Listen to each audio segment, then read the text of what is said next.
할렐루야. 영광교회 주일 2부 예배 나오신 성도님들을 주님의 이름으로 환영하고 축복합니다. 모두 자리에서 일어나셔서 살아계신 하나님, 영광의 주님께 찬양하며 나아가겠습니다.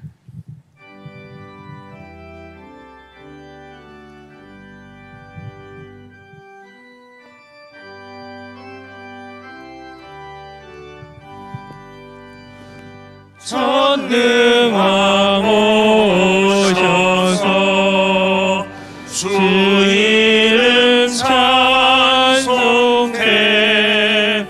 하옵소서. 영광과 권능의 성부여 오셔서 우리를 다스려 주옵소서. 강생한 성자여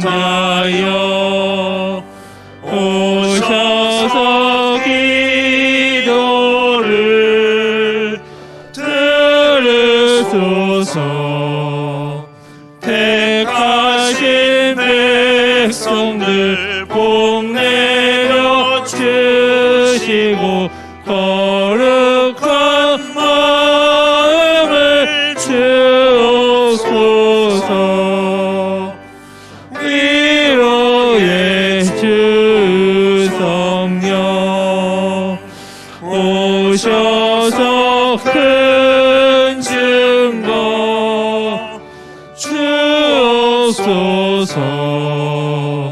전능한 주시여 각 사람 마음에서 떠나지 마시고 계십소서. 성삼위일체께 한없는 찬송을 드립니다. 존귀한 주님을 영광 능배롭고 영원히 모시게 하옵소서.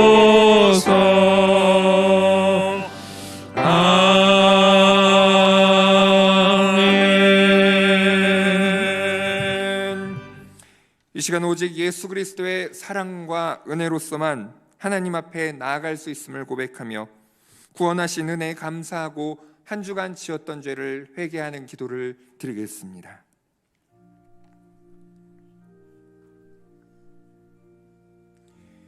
주님,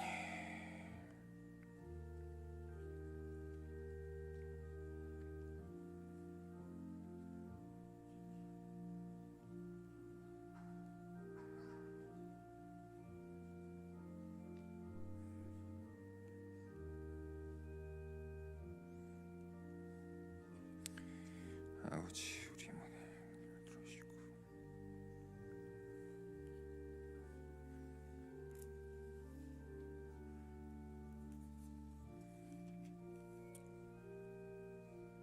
우리의 모든 삶을 주시고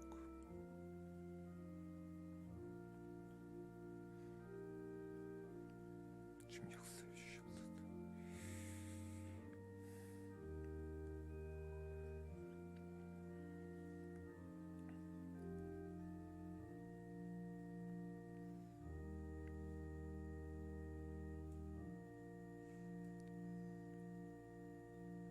너희는 너희가 하나님의 성전인 것과 하나님의 성령이 너희 안에 계시는 것을 알지 못하느냐?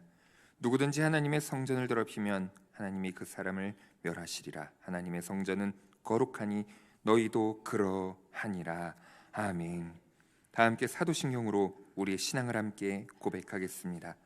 전능하사 천지를 만드신 하나님 아버지를 내가 믿사오며 그 외아들 우리 주 예수 그리스도를 믿사오니 이는 성령으로 잉태하사 동정녀 마리아에게 나시고 본디오 빌라도에게 고난을 받으사 십자가에 못 박혀 죽으시고 장사한 지 사흘 만에 죽은 자 가운데서 다시 살아나시며 하늘에 오르사 전능하신 하나님 우편에 앉아 계시다가 저리로서 산자와 죽은 자를 심판하러 오시리라. 성령을 믿사오며 거룩한 공회와 성도가 서로 교통하는 것과 죄를 사하여 주시는 것과 몸이 다시 사는 것과 영원히 사는 것을 믿사옵나이다. 아멘.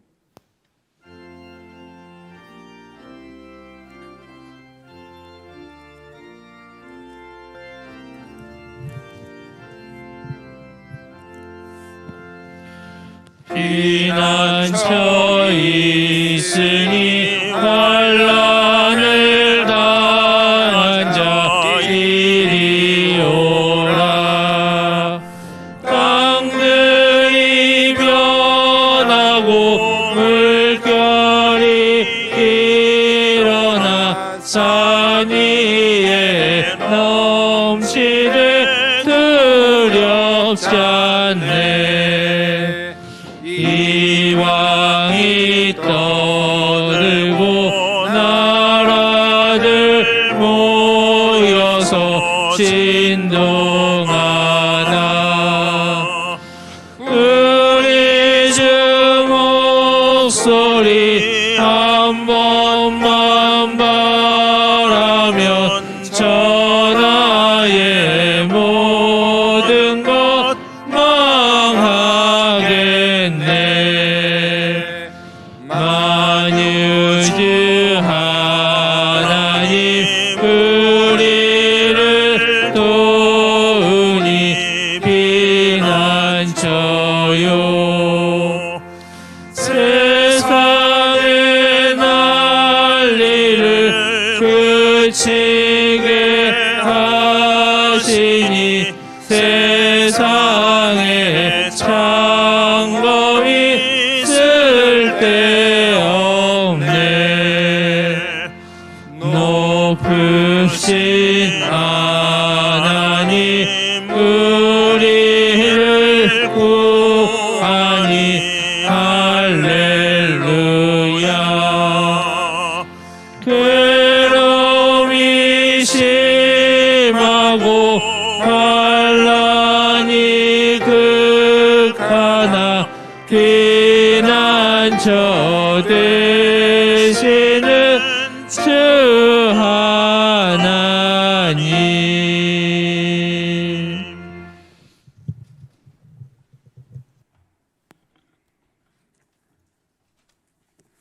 사랑과 은혜가 충만하시고 우리를 선한 길로 인도하시는 하나님 아버지, 오늘도 주님의 날에 저희들을 불러주시고 찬양과 경배를 드리게 하시니 감사합니다. 성령께서 역사하셔 감동과 감격을 전하는 귀하고 복된 시간이 되길 소원합니다. 주께서 친히 사랑으로 세워주신 교회에 하늘문을 여시고 복의 복을 부어주셔서 영적 지경과 사역의 지경이 확장되게 하여 주시옵소서. 하나님께 은혜를 입은 자들 모두가 감사하는 마음으로 교회를 섬기게 하시고 섬김의 손길이 차고 넘치게 하여 주소서.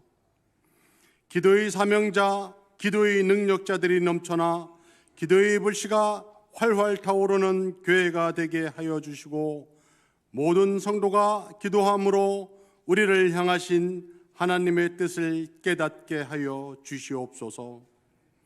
우리 염강교회가 선한 일을 도모하는 믿음의 공동체요 사랑의 공동체가 되어 날마다 하나님 나라를 확장해 나가는 건강한 교회가 되게 하여 주소서. 아버지 하나님, 우리 염강 다세움 주일학교에서 진행하고 있는 겨울 리본 프로젝트를 통하여 각 심령마다 주님을 인격적으로 만나 구원의 확신을 갖게 하시고 주님이 주시는 꿈과 비전을 품고 언제 어디서나 당당하고 자신감 넘치는 자녀들이 되게 하여 주시옵소서. 다음 세대를 위해 헌신하는 담당 사역자들과 교사들, 우리 모든 성도들이 한 마음으로 기도하고 사랑으로 그들을 섬길 때 주께서 함께하여 주시면 이 일들이 능히 이루어지리라 믿습니다. 그리고 또 뜨거운 관심 속에 점점 모습을 드러내고 있는 목장 사역이 온 성도들이 참여와 성원으로 부흥의 불씨가 되며 든든한 믿음의 울타리가 되도록 인도하여 주시옵소서.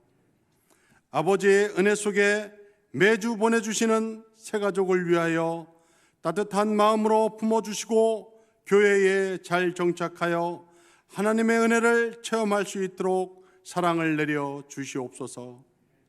나라와 세계 평화를 위하여 기도합니다.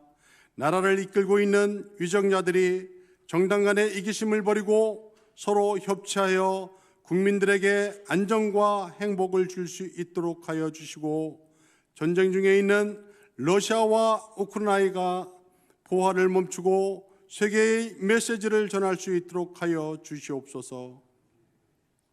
오늘도 말씀을 듣고 단위에 오르신 장영환 담임 목사님을 붙들어 주시어 전하는 말씀 가운데 우리의 육신과 삶을 변화시키는 놀라운 은혜를 경험하게 하시고, 연로하신 어르신들과 어린이들이 건강을 해치지 않게 하여 주시길 바라옵니다. 그리고 교회를 위하여 헌신하고 계시는 중직자분들과 각 위원회의 노고에 아버지의 축복이 있게 하여 주시옵소서. 할렐루야 찬양대가 드리는 찬양을 흠양하여 받아주시고, 각 처소에서 도움의 손길로 봉사하시는 이들에게 은혜 내려 주시길 바라옵니다. 이 시간 함께하고 있는 모든 염강교회 성도들에게 성령으로 함께하여 주시길 바라오며, 우리를 사랑하시는 예수 그리스도의 이름으로 간절히 기도드립니다. 아멘.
아멘. 우리도 박수로 하나님께 영광 올려드리겠습니다.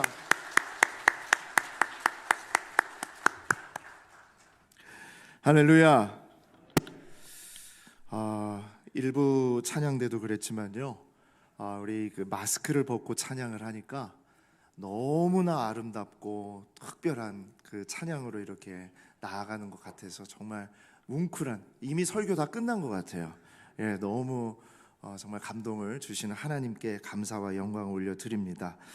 네, 오늘 우리 영광교회 주일 예배에 나오신 성도님들, 또 교회를 방문하신 분들, 또 영상으로 함께하는 모든 분들 주님의 이름으로 환영하고 축복합니다. 오늘 우리 같이 인사 나누기 전에 오늘도 우리 귀한 우리 세 가족이 이 자리에 함께 오셨습니다. 우리 지난주에 등록하셨는데요, 문향숙 집사님, 우리 타교회에서 또 오래 섬기셨다 이렇게 오셨는데, 우리 문향숙 집사님 저 뒤에 지금 서 계시는데요, 우리 뜨거운 박수로 환영해 주시면 감사하겠습니다. 고맙습니다. 감사합니다. 앉아주시고, 또 오늘 2부 예배 때 또 두 분이 또 세 가족으로 또 이렇게 등록을 하셨다는 이야기를 전해주셨습니다. 정말 감사합니다. 자, 우리 이제 2월 시작이 되었습니다. 2월이 되면 어느 계절이 다가오고 있죠?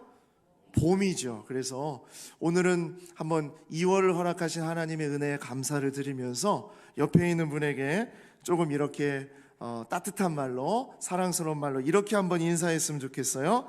봄이 오는가 했더니 당신이네요. 이렇게 인사하겠습니다. 시작. 봄이 오는가 했더니 당신이네요. 봄이 오는가 했더니 당신이네요. 봄이 오는가 했더니 당신이네요. 네, 이번 주 좀 이렇게 계속 써 먹으시면 좋을 것 같아요. 예, 그럼 더 사랑받지 않을까 그런 생각이 듭니다. 교회 소식 안내해 드리도록 하겠습니다. 새 가족으로 함께 신앙생활 하기 원하시는 분은 담당 교역자를 만나고 가주시면 감사하겠습니다. 청지기 임명 변경 사항이 있으니까 잘 봐주시기를 바라고요. 그리고 3번 광고, 중요한 광고인데요, 우리가 코로나 기간 동안은 하지 않았는데 코로나 전까지 우리 교회는 1년에 한 번 이렇게 전도 또 작정을 하는 그런 시간을 가졌습니다.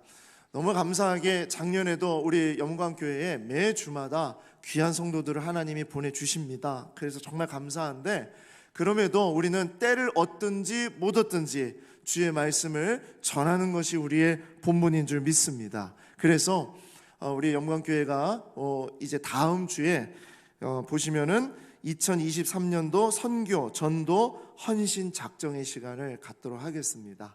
그래서 전도대로 내가 섬기겠습니다. 또 제가 전도 후원을 하겠습니다. 또 선교를 후원하겠습니다. 그리고 또 행복한 동행을 올해 가겠습니다. 뭐 여러 가지가 있겠죠. 또 한 영혼을 품고 반드시 올해 전도하겠습니다.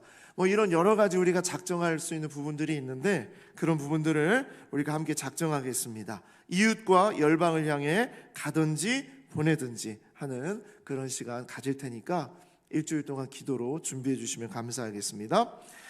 2022년도 성경 문제 시상 안내를 드립니다. 우리 수상자들 1년 가운데에서 30주 이상 동안 열심히 성경 문제를 제출해 주신 분들에게 소정의 또 선물을 드리도록 하겠습니다. 정말 감사합니다. 샬롬 중창단 모임 안내를 드립니다. 이제 다시 우리 샬롬 중창단이 모여서 연습을 하게 됩니다. 이번 화요일부터 모임을 갖게 되는데 함께 모여주시기 바랍니다. 8번 광고입니다. 청년교구 겨울수련회 준비하고 있습니다. 응원해 주시고 함께 할 수 있도록 격려해 주시고 우리 자녀들 보내주시기를 부탁드리겠습니다. 목요 중식 제공 섬김이 모집을 계속 안내 드리고 있습니다. 우리 목요일에 중식 제공을 섬겨 주실 분들을 찾고 있습니다. 여러분 마음 가는 대로 준비해 주시고 결단해 주시고 신청해 주시면 감사하겠습니다. 모임 안내 드립니다. 오늘은 바나바 교육이 있고요, 목자반 모임이 있고 리더십 기도회가 이번 화요일 저녁에 있습니다. 다음 주 모임입니다. 베드로, 바울, 안나, 마리아 전도의 모임이 있고 새가족부 모임이 있을 예정입니다. 다세움 교회학교 안내를 드립니다.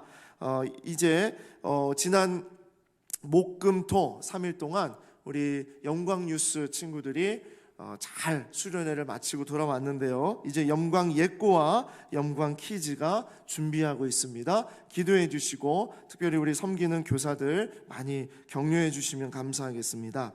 주중학교 모집 광고를 드립니다. 은평구에서 유명한 학교인데요. 우리 영광 아기학교와 영광 토요학교가 이제 준비 중에 있습니다. 공식적으로 정식 모집을 하게 되니까요.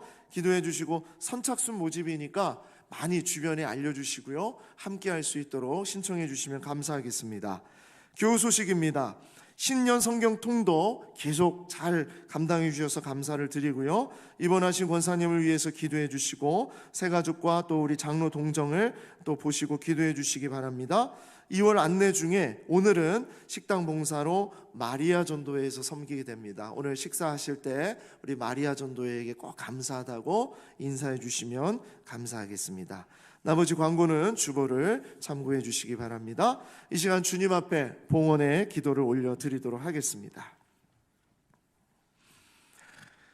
살아계신 하나님, 삶의 주인 되시며 영원한 소망 되시는 우리 하나님 아버지께 하나님만이 전부 되심을 고백하며 우리의 마음과 몸과 정성을 다하여 구별된 물질을 드립니다. 일주일이 모두 주님의 날임을 고백하며 오늘을 구별하여 드리듯 우리에게 주신 모든 물질이 다 하나님의 것임을 고백하며 그 가운데 아주 조금을 구별하여 드리오니 그 구별해 드리는 손길, 그 마음의 중심을 살펴주시고 삶의 자리와 모든 관계를 주의 손길로 지키시고 보호하시고 풍성하게 하여 주시기를 원합니다. 마음의 소원은 있으나 어려운 형편 가운데 있는 성도들이 있사오니 하나님 불쌍히 여겨주시기를 원합니다. 경제적으로, 관계적으로, 질병의 어려움으로 지쳐있는 마음을 만지시며 그 심령 속에 역사하여 주시고 하나님의 은혜로 회복하게 하시고 감사의 삶으로 다시 나오도록 베풀어 주시옵소서. 아버지 하나님이 간절히 원합니다. 늘 하나님 아버지의 마음이 있는 곳에 우리의 마음이 있기를 원합니다. 지금도 복음의 전선에 서 있는 우리 협력 선교사와 그 가정을 지켜 주시옵시고 협력하는 교회와 기관들을 주의 손으로 붙잡아 주시고 특별히 저 북한의 복음의 빛이 비추이게 하시고 굶주린 사람들의 삶에 희년의 역사를 허락하여 주시옵소서. 아버지 하나님, 오늘 선포되는 말씀을 통해 죽은 영혼이 살아나게 하시며 메마른 심령에 성령의 단비가 내리게 하시며 구원이 필요한 자에게 복음의 손길을 펼쳐주시고 오늘 이 자리에 주의 제자로 살아갈 결단이 일어나게 하여 주시옵소서. 이 모든 말씀 우리를 끝까지 사랑해 주시는 우리 주 예수 그리스도의 이름으로 기도합니다. 아멘. 하나님의 말씀 함께 보겠습니다. 하나님의 말씀은 마태복음 7장 21절에서 27절 말씀입니다.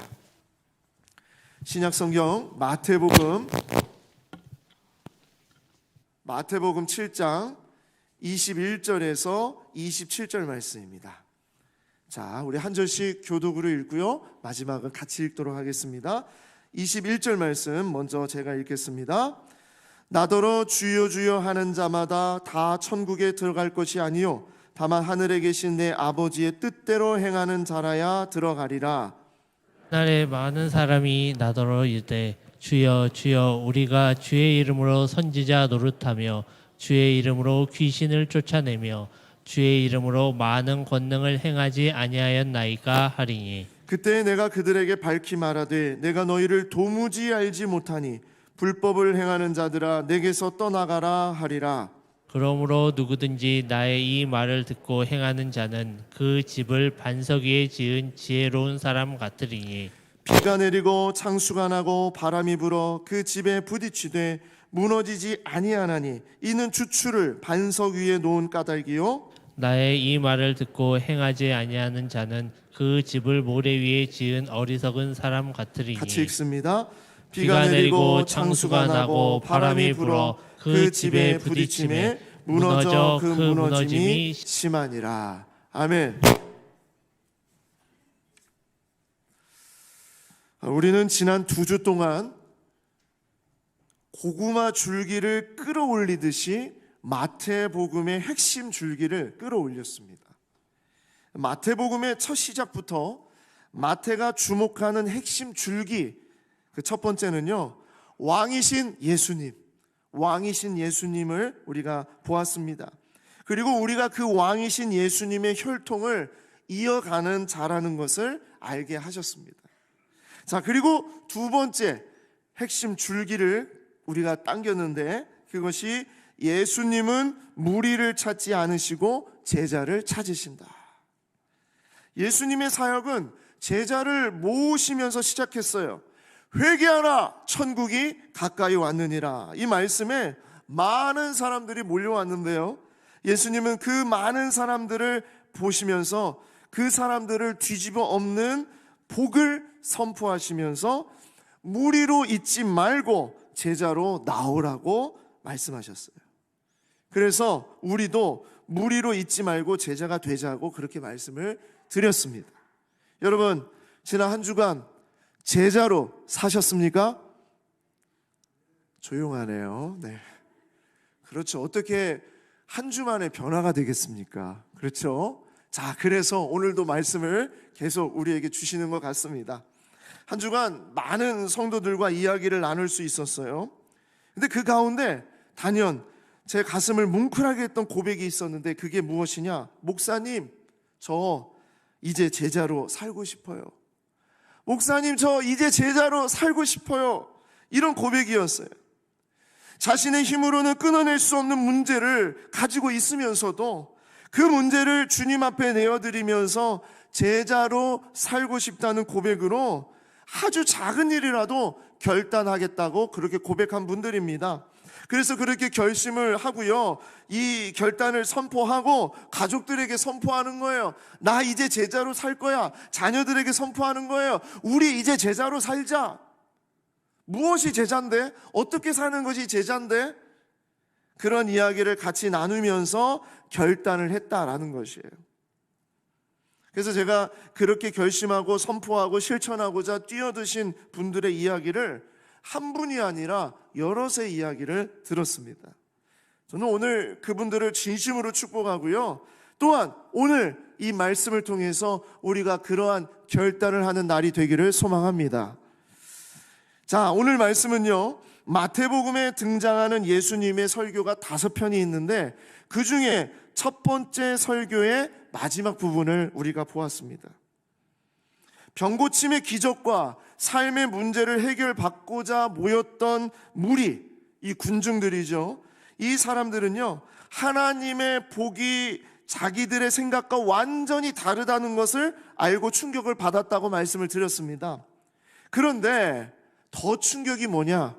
이 설교의 마지막, 이 첫 번째 설교의 마지막 부분은 더 충격을 주는 거예요. 그게 무엇이냐? 주여 주여 하는 자마다 다 천국에 들어갈 것이 아니요. 아니, 이런 얘기가 어디 있어요? 지금까지 정말 주님 생각하고 주님 말씀 앞에서 결단하고 그러기 위해서 이렇게 여기 나왔는데, 그 주님께서 말씀하시는 것이 주여 주여 하는 자마다 다 천국에 들어갈 것이 아니래요. 많은 사람들은요, 자신이 주님의 제자로 주님을 온전히 따르는 자라고 자부했을 수 있습니다. 그래도 여기 모였으니까, 주님 말씀 앞에 나왔으니까. 그럴 것이, 이 사람들은 세속적인 일을 한 것도 아니고요, 영적이고 신비로운 경험을 한 사람들이에요. 영적인 경험을 한 사람들은 정말 자기들이 제자라고 자부했을 거예요. 내가 이런 일을 겪었는데, 내가 이런 일을 경험했는데, 내가 지금 여기 나와 있는데, 우리들과 같이 주의 말씀을 듣기 위해서 지금 여기에 모였는데, 이 마음이 내가 제자가 아닐까? 내가 제자지. 그렇게 생각할 수 있게 한다는 겁니다. 자, 이 사람들이 어떤 사람들인가 보십시오. 마태복음 7장 22절 다시 함께 읽겠습니다. 시작. 주여 주여 우리가 주의 이름으로 선지자 노릇하며 주의 이름으로 귀신을 쫓아내며 주의 이름으로 많은 권능을 행하지 아니하였나이까 하리니. 네. 자, 지금 이 사람들의 이야기는요, 분명합니다. 우리가 제자입니다. 우리가 제자예요. 왜? 첫 번째, 지금 이 이야기 속에 담겨져 있는 여러 가지 단서들을 지금 제공하고 있는 거예요. 내가 제자라는 것을. 첫 번째, 이 사람들은 언제 주여 주여를 불러야 하는지 너무나 잘 알았어요. 이 말씀을 보니까 그날에 그랬습니다. 그날에 22절 제일 앞에 그날에, 자, 이 그날이 언제냐? 이 세상의 심판날입니다. 마지막 날입니다. 마지막 날이라는 것을 이 사람들은 너무나 잘 알고 있었어요. 눈치가 백단입니다. 타이밍이 기가 막힙니다. 계산이 정말 뚜렷한 뛰어난 사람들이에요. 이 날이 마지막이라는 걸 알아요. 그러니까 이 날에 기가 막히게 이 사람들이 몰려든 겁니다. 왜? 마지막이니까. 몰려들었어요.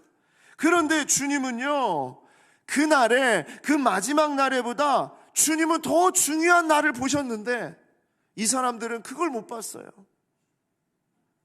이 사람들은 마지막 날, 그날에 주여 주여 부르면 된다고 생각을 했는데 주님은 그 마지막 한 날이 아니라 그 전에 수많은 날들 가운데 너희는 나를 부르지 않았다. 나를 찾지 않았다. 두 번째로, 이 사람들이 왜 자기들이 제자라고 말할 수 있었냐면 누구에게 부르짖는지 그 방향이 아주 정확했습니다. 자, 많은 사람이 나더러 이르되, 많은 사람이 나더러 이르되, 이 예수님의 말씀이죠. 자, 그 많은 사람들은 뭐예요? 예수님을 향해 부르짖고 있는 사람들이에요. 그러니까 이 사람들은 대상이 정확합니다. 지금 누구에게 부르짖어야 되는지 정확합니다. 이 사람들은요, 어느 라인을 잘 타야 되는지, 그 순간에 누구 뒤에 서야 되는지 아주 민첩한 행동을 한 사람들이에요. 근데 이 사람들은 많은 사람들, 무리예요. 군중이에요. 주님은 무리를 찾지 않으셨죠. 근데 이 사람들은 자기들이 진짜 제자라고 생각했어요. 마지막 날에 예수님에게 왔으니까.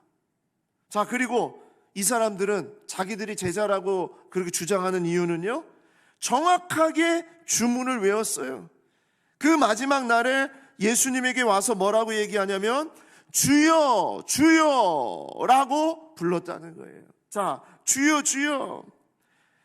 마지막 날에 구원을 받을 수 있는 암호처럼 마지막에 주여 주여라고 부르면 마지막 날에 구원을 받을 거라고 생각을 했던 거예요.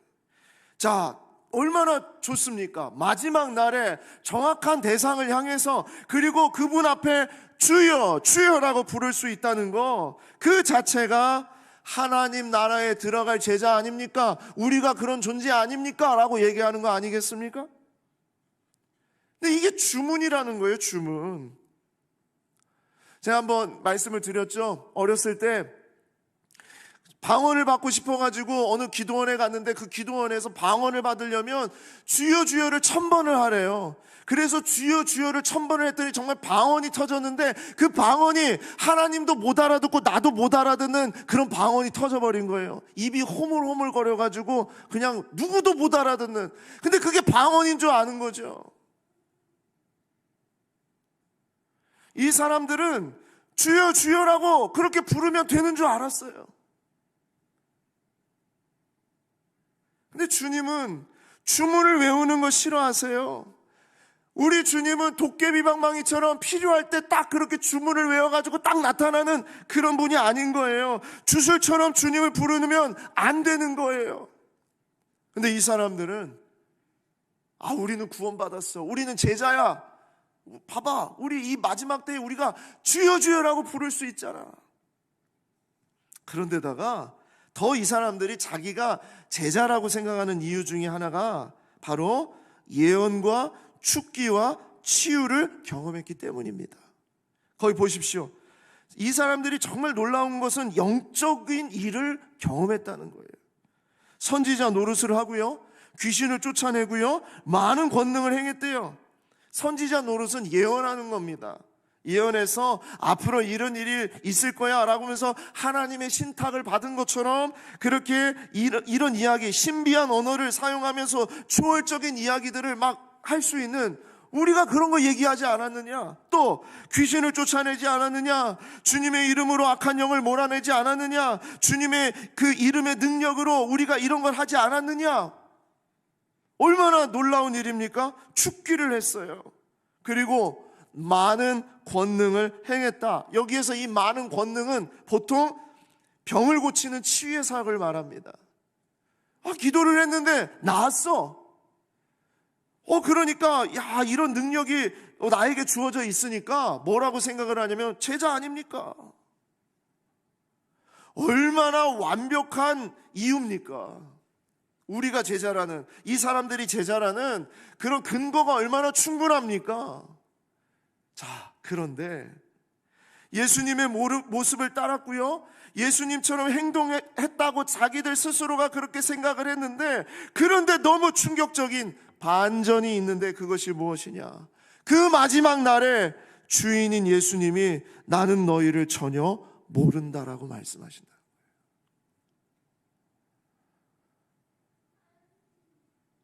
모른다라고 하실 뿐만 아니라 불법을 행하는 자들아 떠나가라. 마지막 날에 이제 이분밖에 없어. 이분만 붙잡아야 돼. 그런 마음으로 그 자리에 나와가지고 주여 주여 그렇게 부르짖고, 내가 이런 일도 경험하지 않았습니까? 내가 이렇게 이런 영적인 것을 경험하지 않았습니까? 그렇게 얘기하는데 주님은 그들에게 나는 너희를 전혀 모른다. 불법을 행하는 자들아 떠나가라. 얼마나 충격적인 얘기입니까? 자, 우리 주님이 왜 그렇게 말씀하시는지를 이제 우리가 봐야 돼요. 자, 제자라고 생각했고 착각했던 그 수많은 무리들, 그 사람들, 정말 자기가 제자라고 그렇게 여겼던 사람들이 왜 제자가 아니었는지 이제 주님이 풀어서 설명을 하시는데 그걸 봐야 됩니다. 마태복음 7장 23절 같이 읽겠습니다. 시작.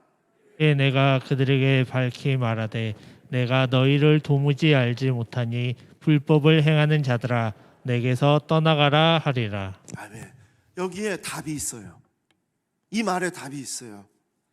자, 그때가 언제냐? 이 사람들이 찾아왔을 때, 마지막 때에, 마지막 날에, 너희들 정말 계산 잘했어. 지금이 마지막이야. 정확하게 잘 꿰뚫었어. 그때에 주여 주여 부르며 선지자 노릇하며 귀신을 쫓아내며 많은 권능을 행했다고, 그런 경험을 했다고, 그거 가지고 와서 제자라고 나를 부르는 그때에 내가 분명하게 얘기할 것이다. 밝히 말하되 내가 분명하게 알아듣게 말할 것이다. 첫 번째로, 내가 너희를 도무지 알지 못한다. 주님 앞에 찾아왔는데 내가 너희를 도무지 알지 못한다고 말씀하신다는 거예요. 이유가 이겁니다. 왜 예수님이 그들에게 너희는 제자가 아니라고 얘기하는가? 이것 때문이에요. 내가 너희를 도무지 알지 못한다. 여기서 말하는 거, 이 알다라는 이 단어가 되게 중요한 단어입니다. 안다, 이 단어는요 관계에 사용되는 단어입니다. 무슨 얘기냐? 이 사람들은 예수님을 알았어요. 예수님에 대한 지식이 있었어요. 그런데 예수님은 이 사람들을 몰랐다는 얘기예요. 무슨 얘기냐면 개인적인 관계가 전혀 없는 거예요. 필요할 때는 주님을 찾고 필요 없을 때는 주님을 찾지 않아요. 관계가 끊어진 상태이면서 필요할 때만 주님 앞에 나가 주님을 알지 않습니까? 주님이 나의 아버지이지 않습니까? 라고 그렇게 달려든다는 거예요. 예수님이 정말 원하는 관계는, 안다라는 그 단어는요 쌍방의 관계를 말하는 거예요. 인격적인 관계를 말하는 거예요. 정말 나와 너희가 함께 먹고 마시는 그런, 함께 식탁에서 먹고 마시는 그런 관계를 원하는 거예요. 필요할 때만 나를 찾고, 어려울 때만 나를 찾고, 힘들 때만 나를 찾고, 그것이 아니라는 거예요. 저는 손흥민 선수를 정말 잘 알아요. 손흥민 선수의 키와 손흥민 선수의 어린 시절과 그리고 그의 아버지와 그의 가족과 저는 너무너무나 잘 알아요. 그런데 손흥민 선수는 저를 몰라요. 예수님에 대해서 우리가 잘 알아요. 이런 어려운 일이 있을 때 이렇게 하면 된다라는 거 알아요. 그런데 예수님하고의 관계는 전혀 없어요. 자, 첫 번째 이유가 이거라는 거예요. 그 마지막 날에 나는 너희를 전혀 알지 못한다. 아무런 관계도 없고 아무런 인격적인 고백도 없고 아무런 나를 위한 헌신과 희생도 없으면서 너희는 마지막 날에 와서 주여 주여라고만 외치고 있다라는 거예요. 두 번째로 너희가 내 제자가 아닌 이유, 두 번째, 불법을 행하는 자들이 아니냐라는 겁니다. 불법을 행하는 자. 아니, 이 사람들이 무슨 불법을 행했습니까? 이 사람들이 무슨 법에 접촉되는 그런 일들을 뭘 했습니까? 예수님에게 합법과 불법은요, 단 한 가지입니다. 절대적인 법은 오직 하나님의 뜻대로 하는 게 합법이에요. 이 사람들은 마음의 중심에, 자기의 결정에, 자기의 선택의 그 기준점이 늘 자기였으면서 자기 생각으로, 자기의 경험으로, 자기의 지식으로, 자기가 가진 것으로 그렇게 결정해놓고선 나중에 마지막에 와서는 주님의 뜻대로 했다고 말하고 있다는 겁니다. 하나님의 뜻이 뭡니까? 하나님의 뜻은요, 산상수훈에 담겨져 있는 하나님 나라의 복으로 지난주에 말씀드렸던 8가지의 그런 복의 이야기들로 살아가는 게 하나님의 뜻이에요. 가난한 심령을 가지고, 애통하는 마음을 가지고, 온유한 마음을 가지고, 청결한 마음을 가지고, 그런 마음으로 이 세상을 살아가는 것이 하나님의 뜻이에요. 그런 일을 겪을 때마다 주님의 마음을 품고서 주님이 원하신 대로 결정하는 것이 합법이고요. 그때마다 이건 내가 할 수 있어, 내 계산이 맞아, 세상이 말하는 것이 이것이야 저것이야 하면서 세상의 기준을 가져다가, 내 생각을 가져다가 그 생각의 주인이 되어서 결정해 나가는 것은, 그것이 바로 불법이라는 겁니다. 니네가 그렇게 하지 않았냐는 거예요. 불법을 행하는 자들, 그러니까 너희는 내 제자가 아니라는 겁니다. 그리고 마지막으로 예수님이 말씀하세요. 떠나가라, 떠나가라. 난 너희를 모른다.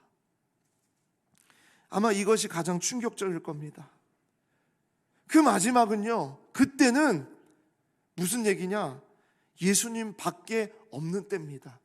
다른 방법이 없습니다. 그런데 그때 떠나가라고 말씀하신다는 얘기는 무엇이냐면 더 이상 기회가 없다라는 얘기예요. 더 이상 기회가 없다. 자, 오늘 이 이야기를 주시면서 그럼 이 이야기는 우리에게 무엇을 주시는 걸까요? 이 산상수훈의 마지막, 이 설교의 마무리가 어떻게 이렇게 충격적인 이야기로, 정말 모여있었던 백성들의 마음을 완전히 뒤집어 엎어놓는 그런 이야기로 이렇게 하시는 이유가 뭘까요? 진짜 제자가 누구이냐, 진짜 제자가 무엇이냐, 지금부터 내가 이제 마지막으로 얘기할 테니까 그거 잘 들어라, 그 얘기 하시려고 그러는 겁니다.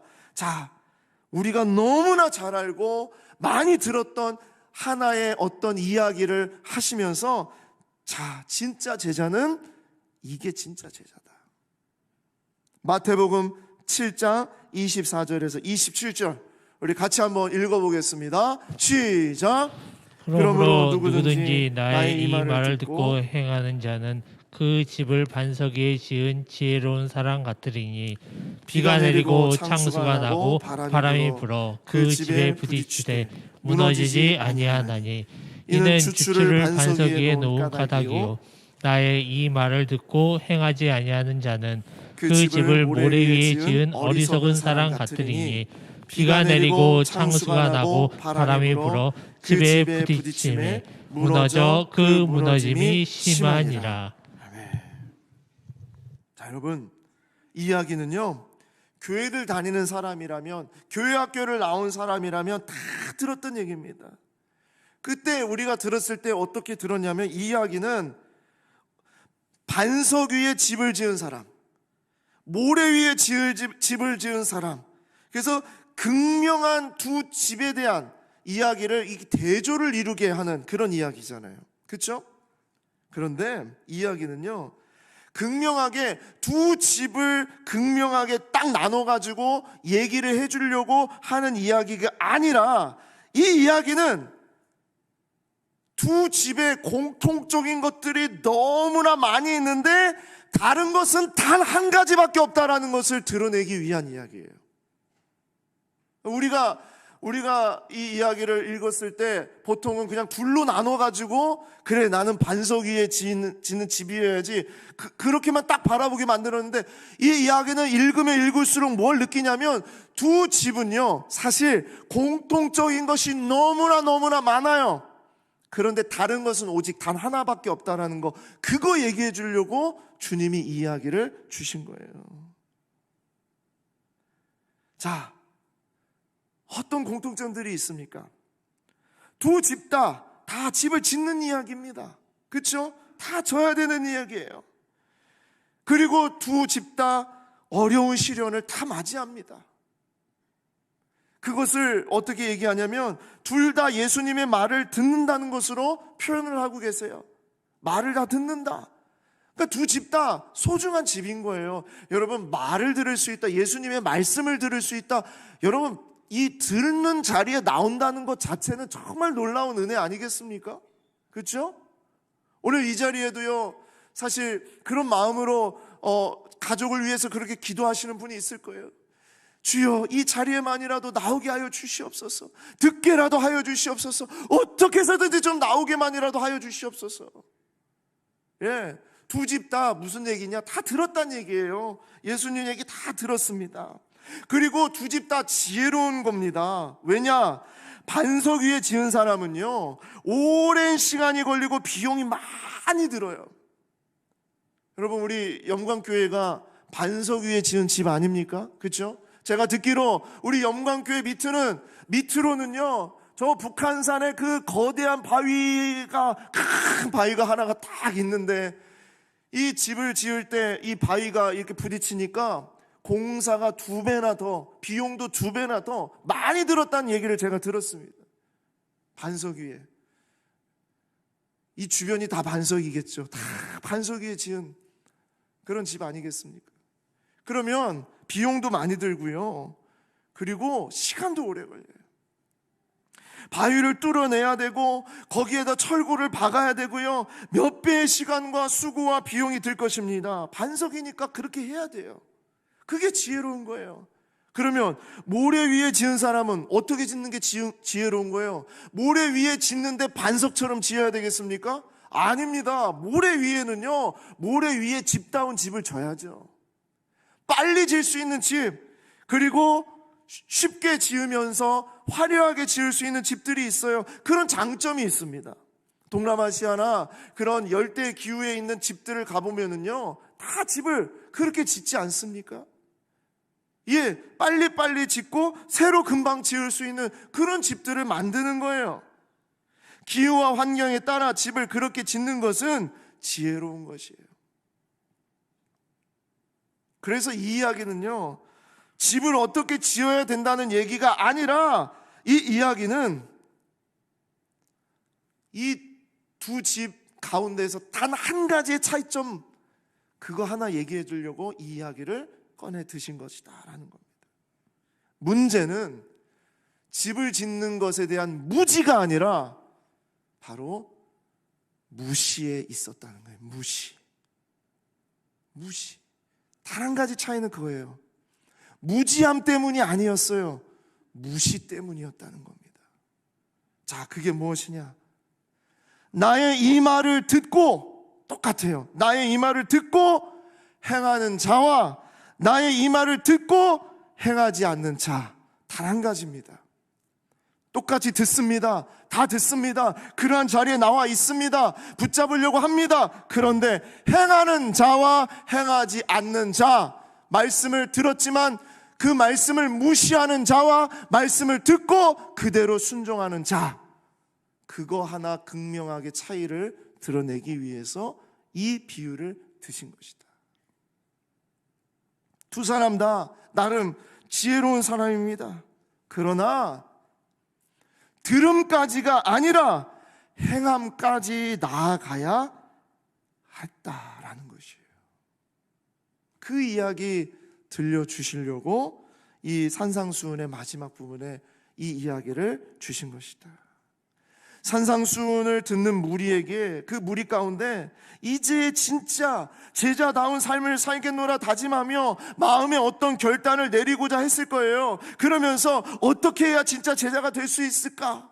주중에 우리 성도들 이야기처럼 제자가 되기로 결심했습니다. 제자가 되겠습니다. 그러면 묻습니다. 어떻게 하는 것이 제자입니까? 어떻게 사는 것이 제자입니까? 라는 그 질문 앞에 단 한 가지, 그것은 제자는 말씀을 듣고 행하는 자가 제자입니다. 간단합니다. 다른 거 없어요. 마지막 날에 주여 주여 부르는 거, 아니면 영적인 일을 경험해 보는 거, 아니면 무슨 주문을 외우는 거, 그런 것이 아니라는 거예요. 진짜 제자는 말씀을 듣고 행하는 자가 제자다라는 것이에요. 그래서 오늘의 이야기 첫 번째는요, 가짜가 아닌 진짜 제자는 주의 말씀을 듣고 행하는 자. 다른 게 아니에요. 이거예요, 이거. 그래서 여기까지의 말씀을 한번 정리하면 이런 겁니다. 제자는 내가 필요할 때 예수님을 부르는 자가 아니라 예수님이 언제나 부르실 때 즉각적으로 뛰어가고 반응하는 자가 제자입니다. 예수님의 말씀을 듣고 삶으로 행하는 자가 제자입니다. 이 사람들이 진짜 제자예요. 주여 주여 한다고 진짜 제자가 아닙니다. 가짜가 있습니다. 주님은 아세요. 그리고 아마 자신도 알걸요. 절대 겉으로는 모릅니다. 평상시에는 몰라요. 막 교회에서 사역을 열심히 하고 열정이 생겨나는 것, 그럴 때도 모릅니다. 사역이 재밌고요, 사역 즐겁고 교회 일을 여러 가지 일을 봉사하고 이런 거 많이 했다고 해서 아니요, 그럴 때도 몰라요. 그런 것이 오히려 착각을 줄 수가 있습니다. 진짜 제자가 된 것처럼 만드는 그런 장치가 될 수가 있어요. 성경 공부를 열심히 합니다. 성경의 지식이 많아집니다. 여러 신학자들의 이야기가 재밌어지고요, 그 이야기를 내 입술로 옮길 수 있어요. 유명한 목사님들의 이야기를 듣는 것이 마치 내 신앙에 괜찮아지는 것 같아요. 사람들이 막 묻습니다. 어떻게 그렇게 성공했냐고, 어떻게 그렇게 돈을 많이 벌었냐고. 그러니까 하나님이 그렇게 해주신 것이라고 간증할 수 있다는 것, 그것 자체가 제자인 것처럼 느낄 수 있다는 거예요. 많은 사람들이 알아주고요, 그리고 좀 유명해지고 직분도 받고 중직의 자리에 나아가고요, 저 같은 사람은 신학을 하고 목회자가 되어서 목사가 되고요, 그 정도 되니까 제법 예수의 제자인 줄 알아요.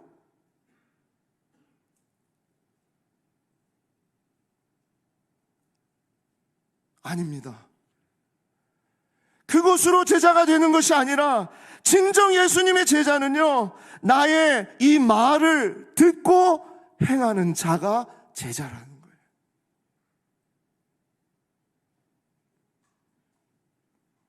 주님의 말씀을 듣고 행하는 자, 그 사람이 진짜 제자입니다.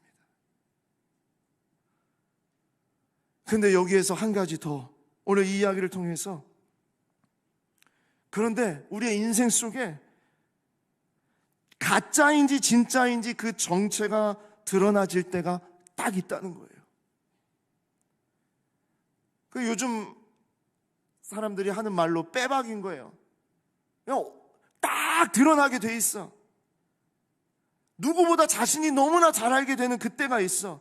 결정적인 순간이자 아주 치명적인 순간이 온다는 거예요. 우리의 인생 속에 반드시 오게 됩니다. 그때가 언제냐? 비가 내리고 창수가 나고 바람이 불어 그 집에 부딪힐 때.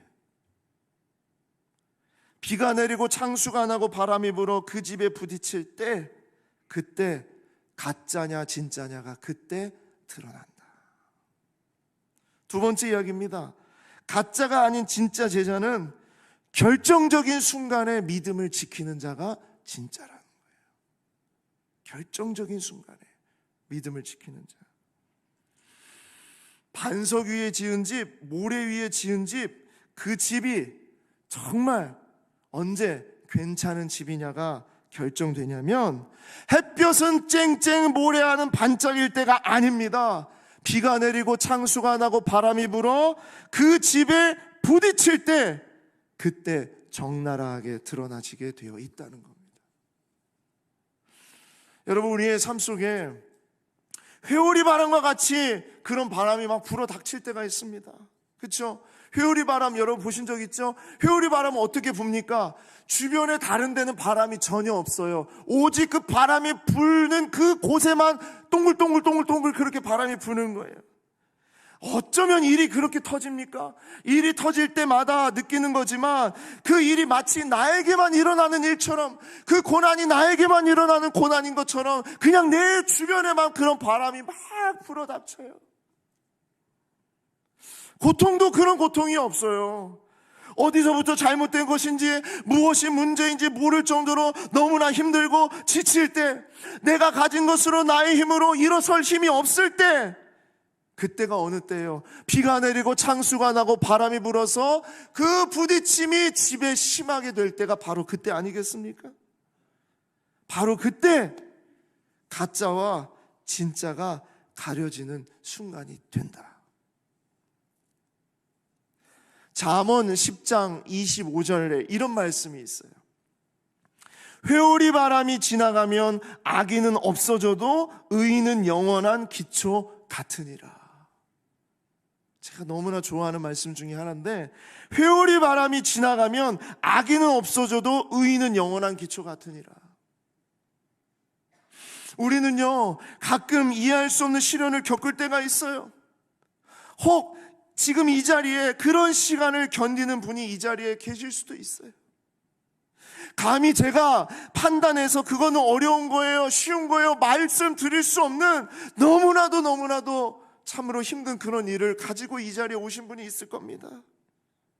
하지만 모든 것을 다 아시는 우리 주님께서 이 시간 속에 분명히 바라고 원하시는 것이 있다라는 것, 그것은 바로 그 심령이 가짜 제자가 아니라 진짜 제자라는 것을 드러내시려고 하나님은 가끔 우리를 회오리 바람 한가운데로 우리를 집어넣으세요.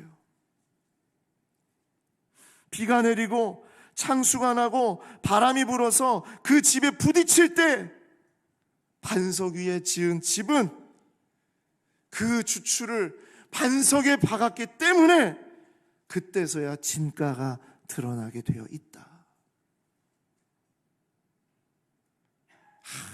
아무리 지혜롭다고, 자기가 아무리 똑똑하다고, 아무리 집을 멋있게 잘 지을 수 있다고 그렇게 떵떵거리고 그렇게 한다 하더라도요,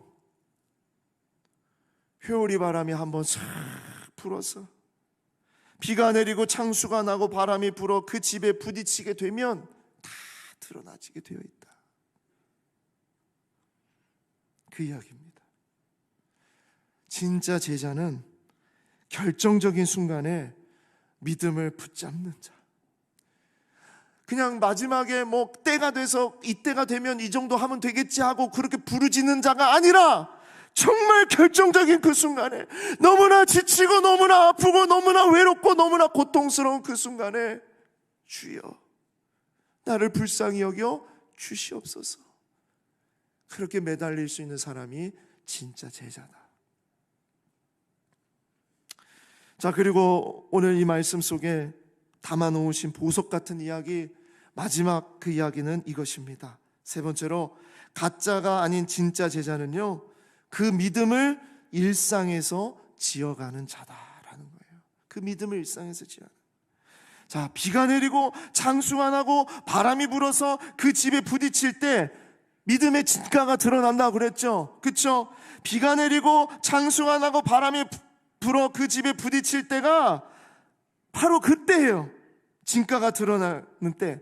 그렇기 때문에 그 진가가 드러나기 직전에, 그런 때가 되기 전에 아무 바람이 불지 않고 평온할 때, 결정적인 순간이 오기 전에, 아무 일이 없을 때, 그때가 정말 중요합니다. 그때 반석 위에 집을 짓는 애씀이 있어야 한다라는 거예요. 비가 내리고 창수가 나고 바람이 불어 그 집에 부딪힐 때는 이미 늦습니다. 그때는 늦습니다. 그때의 바위를 파고 그때의 큰 공사를 시작한다는 것은 안 됩니다. 끝납니다. 이미 몰아치기 때문입니다. 가끔 우리가 그럴 때가 있어요. 뭔가 문제가 생기고 고난이 닥치고 두려운 일이 있을 때 그때 주여 주여 매달리는 사람들이 있죠. 물론 그것도 너무나 귀한 고백입니다만 우리 주님이 찾는 고백은요, 그때가 아니라는 거예요.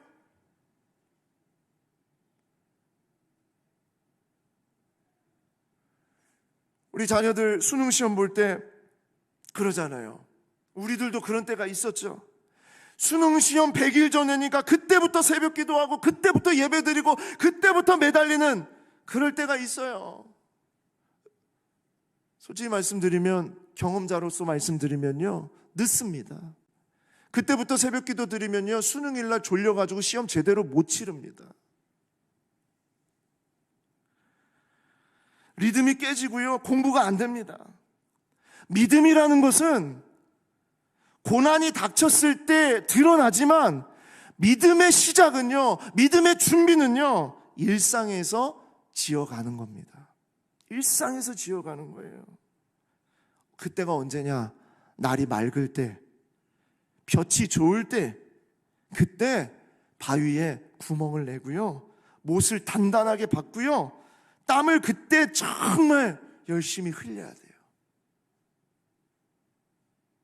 왜냐하면 비가 내리고 창수가 나고 바람이 불어 그 집에 부딪힐 때는 갑자기, 언제든지 갑자기 나타나기 때문입니다.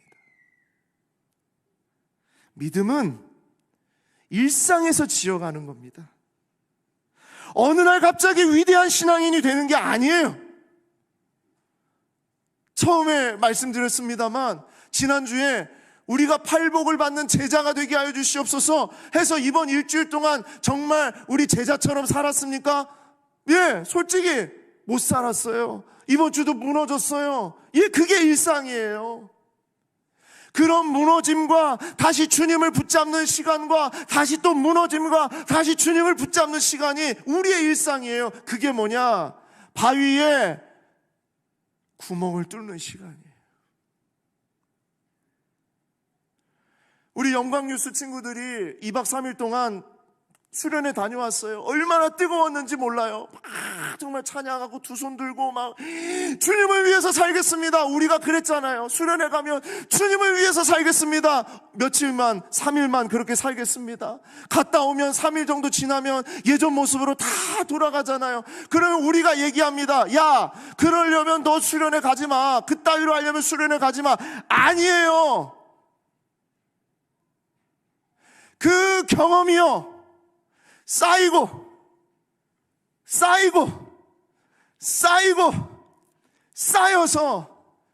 결정적인 순간에 그 아이의 인생의 입술에서 결정적인 순간에 믿음이 드러나는 겁니다. 수련회 한번 갔다 온 걸로 안 되죠? 그래, 맞아요. 설교 한번 들은 걸로 안 돼요. 이번 주에 이런 결단하겠습니다 한 걸로 안 돼요. 그러니 우리의 일상에서 계속 믿음을 쌓아가는, 지어가는 시간이 필요한 거예요. 그 이야기를 하고 있습니다.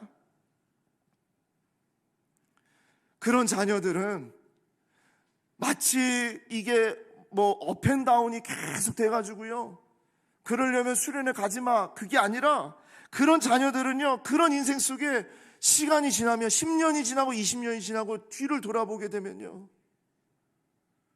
범접할 수 없는 어마어마한 거목으로, 신앙의 거목으로 그렇게 자라가게 되는 것입니다. 록펠러가 그렇게 그 자신의 삶의 그 명언으로 그렇게 삼지 않았습니까? 어머님이 어렸을 때부터 그를 그렇게 가르쳤을 때 단 10원일 때부터, 단 100원일 때부터 이건 주님이 주신 거야. 이건 주님이 너에게 허락하신 거야. 그래서 감사함으로 11조를 드려야 돼. 그렇게 작은 것에서, 아무것도 아닌 것에서, 그 연약한 것에서 그렇게 주님 앞에 드렸을 때 그 사람은 100억이건 1000억이건 1조건 주님이 주신 것으로 믿고 주님 앞에 드릴 수 있는 인생이 되는 겁니다. 어느 날 성공해서 내가 무슨 학위를 받아서 좋은 직장에 가서 뭔가 합격이 돼서 그래서 하나님이 영광 받으시는 게 아니고요. 하나님을 향한 믿음은 아무도 알아주지 않은 그 작은 부분에서, 거기서 하나님은 이미 거기서 영광을 받으시는 거예요. 너무나 기뻐하세요. 하나님의 공식이 그래요. 작은 일에 충성된 자에게 큰 일을 맡기시는 게 하나님의 공식입니다. 자꾸 우리는 이걸 까먹어요. 그래서 큰 일을 해야만, 위대한 걸 뭔가 해야만, 어떤 성과를 얻어내야만, 뭔가를 좀 잘해야만 하나님이 영광 받는다고 생각을 해요. 아닙니다. 하나님의 공식은요, 지극히 작은 자에게 한 것이 내게 한 것이라고 말씀하세요. 이게 하나님의 공식이에요. 그러니까 이 공식을 붙잡고 살아가야 제자죠. 이 공식을 붙잡지 않고 살아가니까 불법을 행하는 자들아 내게서 나가라, 떠나가라, 그렇게 말씀하는 거 아니겠습니까? 여러분, 오늘 이 이야기, 여러분과 제가 이번 주에 꼭 붙잡고 살아가야 될 이야기 이것입니다.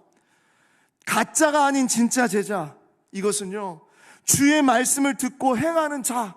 심플합니다. 주의 말씀을 듣고 행하는 자. 결정적인 순간에 고난이 닥쳤을 때, 어려움이 닥쳤을 때 믿음을 붙잡는 자. 그리고 그 믿음은 삶에서, 일상에서 아무도 알아주지 않는 그런 영역에서부터 지어져 가는 자. 이 사람이 진짜 제자다라는 것입니다. 말씀을 맺겠습니다. 저는 종종 어린 다윗이 골리앗 앞에 서 있을 때를 생각을 합니다. 이 어린 다윗은 골리앗 앞에 설 것을 기대하고 자기의 몸을 준비시킨 게 아닙니다. 이제 100일 뒤에는 내가 골리앗 앞에 설 것이야, 그런 마음으로 다윗이 준비한 게 아니에요. 그죠? 다윗은요, 자기에게 맡겨진 양떼를 위해서 충성을 다해서 지켜내는 것, 그것을 해왔습니다. 형들이 알아주던 알아주지 않던, 동네 사람들이 알아주던 알아주지 않던, 그냥 그 양떼 지키는 것. 그런데 다윗은요, 그 일을 늘 하나님을 사랑하는 마음으로 그 일을 했어요. 많은 시간을 들였을 겁니다. 때로는 목숨을 걸고 맹수들하고 싸워야 되는 때도 있었습니다. 누가 알아줍니까, 그것을? 그리고 양들을 빼앗기기도 하고, 때로는 죽어있는 양을 부둥켜 안고 막 울고 불고 그럴 때도 있었을 것이고요. 그리고 맹수가 나타나서 막 싸우게 되면 온몸에 상처를 받았던 날도 있을 것이고, 그리고 물맷돌을 늘 가지고 돌리다가 제대로 맞지 못해가지고 그래서 맹수가 막 덮칠 때도 있었을 것이고, 수도 없이, 셀 수도 없이 물매를 돌렸을 거예요. 그러니까 손에 굳은 살이 박히면서 내가 정말 내가 던지기에 가장 알맞은 익숙한 물맷돌이 크기가 어느 정도인지를 다윗은 그걸 알고 있었거든요. 그러던 어느 날 형들에게 먹을 것 갖다 주라고 아버지가 그렇게 심부름 시켜가지고 그날 골리앗 앞에 서게 된 겁니다. 알았습니까? 골리앗 앞에 설 줄 알았습니까? 아니었어요. 꿈에도 몰랐어요. 형들은 비소를 합니다. 너 같은 놈이 여기 와서 뭐 하는 짓이냐, 빨리 당장 너희 양떼에게 돌아가라 그랬고요. 사울 왕도 그랬고, 그 수많은 이스라엘 군사들도요 벌벌벌 떨고 있으면서 아무도 도와주지 못하는 그때에 외로운 자리에 다윗은 그 들판에 홀로 서 있었어요. 그런데 다윗은 어떻게 합니까?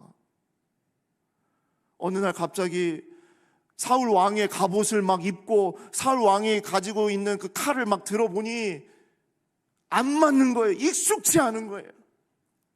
그걸 다 벗어 던지고 늘 하던 대로 익숙했던 돌멩이 5을 탁 잡아가지고 골리앗 앞에 서는 겁니다. 그리고 이렇게 선포합니다. 사무엘상 17장 45절 말씀입니다. 다윗이 블레셋 사람에게 이르되 너는 칼과 창과 단창으로 내게 나아오거니와 나는 만군의 여호와의 이름 곧 내가 모욕하는 이스라엘 군대의 하나님의 이름으로 내게 나아가노라. 오늘 여호와께서 너를 내 손에 넘기시리니 내가 너를 쳐서 내 목을 베고 블레셋 군대의 시체를 오늘 공중의 새와 땅의 들짐승에게 주어 온 땅으로 이스라엘의 하나님이 계신 줄 알게 하겠고 또 여호와의 구원하심이 칼과 창에 있지 아니함을 이 무리에게 알게 하리라. 전쟁은 여호와께 속한 것인즉 그가 너희를 우리 손에 넘기시리라. 아멘. 가슴 뛰지 않아요? 저는 이 부분을 읽을 때마다 눈물이 나요.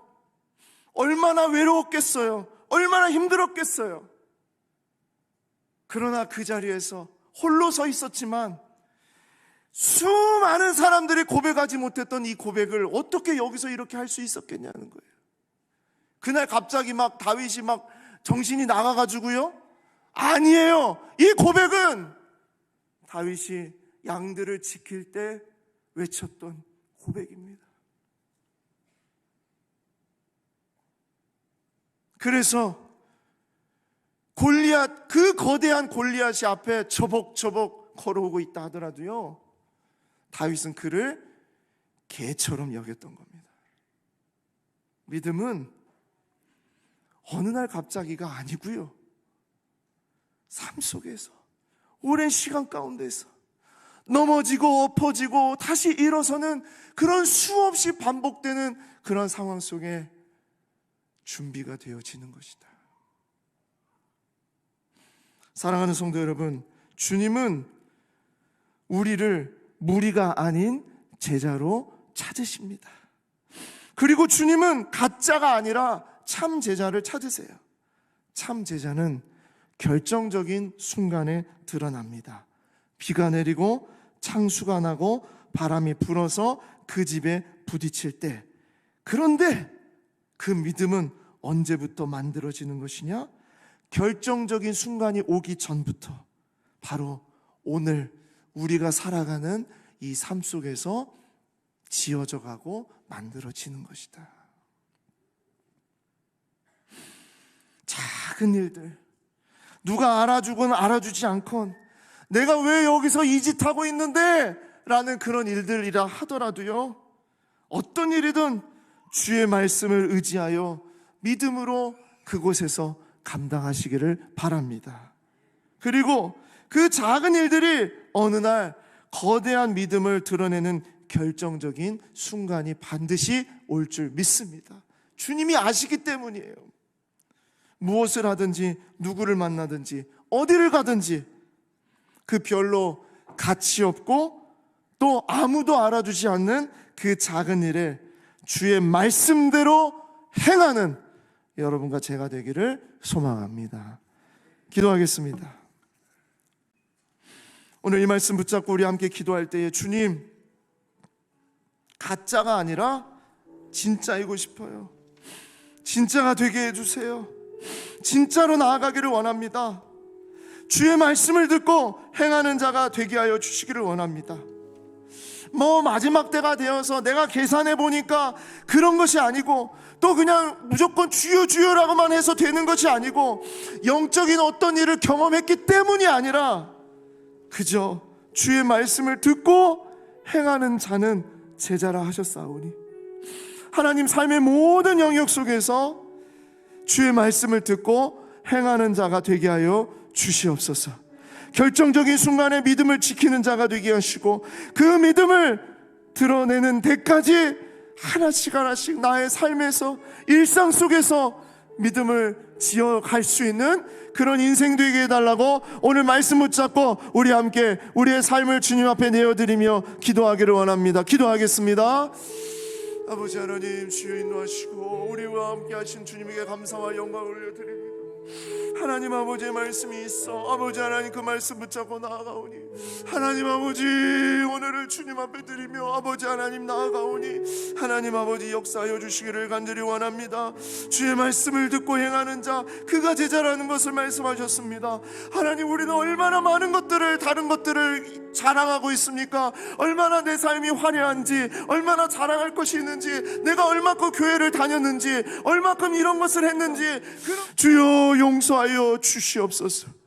아버지 하나님, 오늘 이 말씀 붙잡고 우리가 나아갈 때에 주의 말씀을 듣고 작은 것이라도, 아주 작은 것이라도 결단하고 순종하게 하여 주시옵소서. 그리고 결정적인 순간에 비가 내리고 장수가 나고 바람이 불어서 그 집에 부딪히는 그 순간이 나에게 온다 할 때에, 그때 주님의 향한 그 믿음이 나타날 수 있도록 하나님 붙잡아 주시옵소서. 그리고 주님, 간절히 원합니다. 어느 날 갑자기 위대한 거인이 되는 것도 아니고, 어느 날 갑자기 제자가 되는 것이 아니라, 제자는 나의 삶 속에서, 오늘 일상 속에서 아무도 알아주지 않는 그 영역 속에서 주의 말씀 붙잡고 의지하며 결단하며 순종하며 나아가는 바로 그 자가 제자라는 것을 알게 하여 주셨사오니, 주여 이번 한 주 그리고 우리의 인생 주님 앞에 그렇게 드리게 하여 주시옵소서. 예수님의 이름으로 기도합니다. 아멘. 다 같이 자리에서 일어나셔서 이 고백을 담아서 주기도문 찬양으로 드리겠습니다.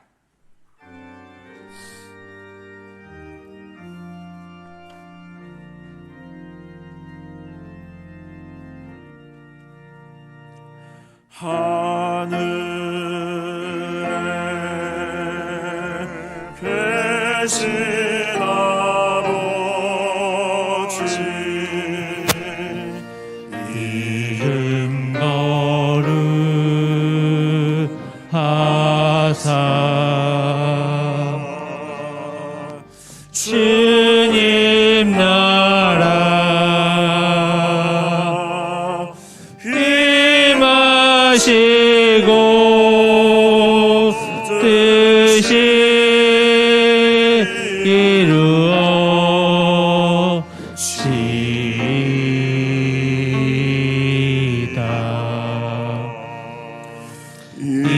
일용할 양식 주시고 우리들의 큰 죄 다 용서하옵시고 또 시험에 들게 마시고 악에서 구원하소서. 대개 주의 나라 주의 권세 주의 영광 영원히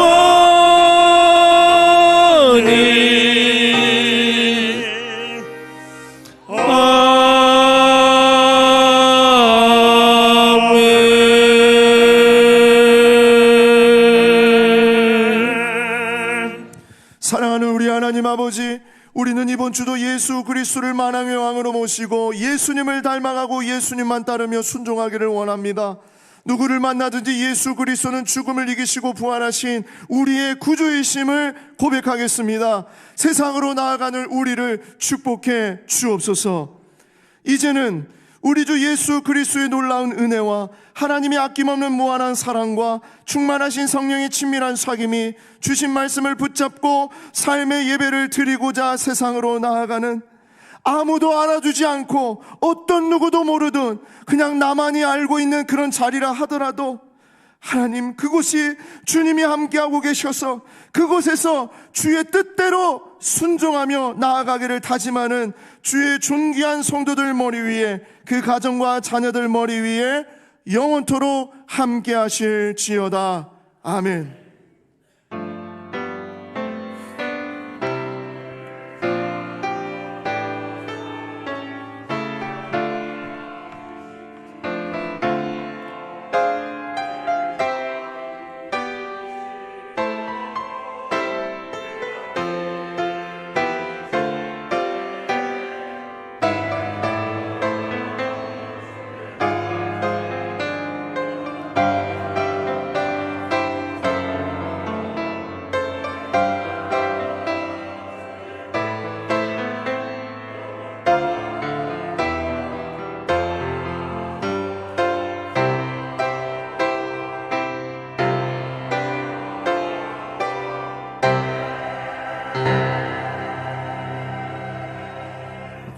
주일 예배를 모두 마쳤습니다. 이제 삶의 자리에서 주신 말씀대로 살아가며 승리하는 한 주 보내시기 바랍니다. 나가시면서 4분 이상 교제하고 가시기 바랍니다. 감사합니다. 안녕히 가십시오. 행복한 한 주 되시기 바랍니다.